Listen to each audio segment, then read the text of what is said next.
Hello. Oh, hi, Zia. Nice to hear your voice again. Hey, what's up?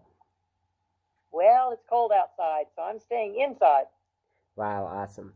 Okay, as you might know that today we are going to talk about a very important and repetitiously asked question, which is the importance of English idioms. As I am sure that it is so enigmatic for a lot of English learners that they are kind of stuck. Should they memorize English idioms or not? And today I thought that it's a great chance to talk about this important topic. Please tell us your idea about the importance of English idioms, or is it okay to memorize them or not? Oh, yes, many learners get stuck. You're right. They get stuck trying to figure out what on earth does that idiom refer to? I can't see it. I don't understand it, especially if it refers to a location or an item of history or something that they're not familiar with. So it does pay to memorize a few, but not all of them because there's hundreds of them. Okay. What do you think? Where can we find a good place those common English idioms? Well, that's exactly what you should Google common English idioms. And then you have to choose if you're going to go to American idioms or if you're going to go to British idioms Yeah. or maybe even, I don't know, Australian idioms. They'll all be different. Yeah, sure. I've heard this from a friend of mine. I think who told me that idioms are kind of sometimes crazy because they have a lot of different usages, and it is not so okay for any language learner to memorize them. And what do you think of this word? How correct that could be? Hmm. I think you should memorize a few, and especially the more commonly used ones. Yeah, And you have to realize that sometimes people use things like, what's a couch potato? you know, it kind of explains itself if you figure you look at a potato sitting on a couch, or if you're a couch potato, it means you're not doing anything productive. okay.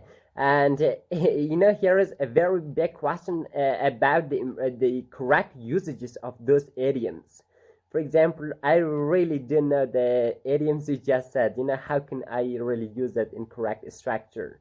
And because if I use that with other non-native people, and they are going to be kind of confused, what do I really mean? What do you think? Well, you can just say, I've got things to do. I don't want to be a couch potato. I've Yeah, got to get out and be more active. So you can put it in context. yeah, okay. Yeah, sure. Thank you so much. It is a very beautiful idiom. It is a couch potato. yeah, it's like someone who watches television all day or doesn't ever get out and do something creative or productive. Okay, great. And you know, how can we familiarize ourselves with the correct usages of those idioms? To clearly tell you something that because there are a lot of non-native people out there that they really do know about those idioms, and in official ways, I mean, that is it okay to use idioms in, I mean, in official offices or in other places? Yes, some of them are very acceptable um, in all settings. Yeah, that would be fine. But you have to be careful, of course, that you're not using something that's either vulgar or inappropriately frivolous. Definitely. Okay, so it's all about us. So we have to be able to just recognize what are the most common ones and what are the most understandable ones among, I mean, language learners or among English speakers. There's something that we talk about frequently called a traffic jam. Yeah, Traffic jam. And you probably understand that. And almost everybody can imagine what that looks like, yeah, where traffic is backed up. And So there's some I think that are easy to learn because they're self-explanatory. Yeah. Okay, definitely. And I really don't think, that sometimes it works out for anybody. Because if we are just looking at the appearance of some idioms, they might be kind of familiar. But in fact, they have a lot of deep down meanings. And so, am I right here? Yes. There's an old phrase that's used between actors who are doing plays or they're doing dramatic presentations. And I don't know where it all came from, but you tell an actor or an actress, break a leg.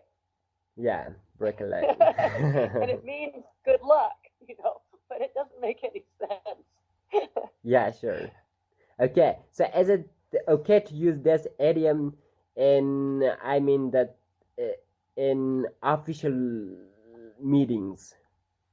No, that would be only restricted to um, actors and actresses and a theatrical or dramatic presentation or even any performance. But no, you wouldn't use that in a formal setting like business.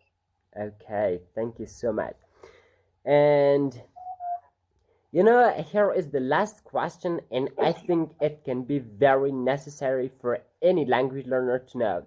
And that is about the importance of English idioms. What do you think in general?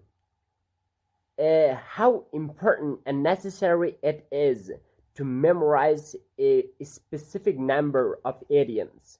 And what if a person doesn't memorize any idioms? So could it be a huge problem or not?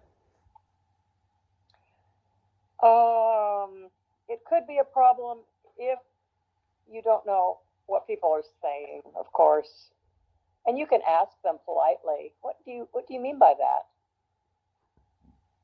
Yeah, sure. So there's always a way of increasing conversation, and you don't have to say, I don't know what you're talking about. You can just say, what do you mean by that? In a nice, polite, respectful way. Okay, thank you so much. It is such a great video it could be. I'm sure it's going to be very useful for a lot of language learners. Thank you so much. It was so great and helpful. You're welcome. Talk to you soon. Yeah, have a great day. Bye. Bye bye.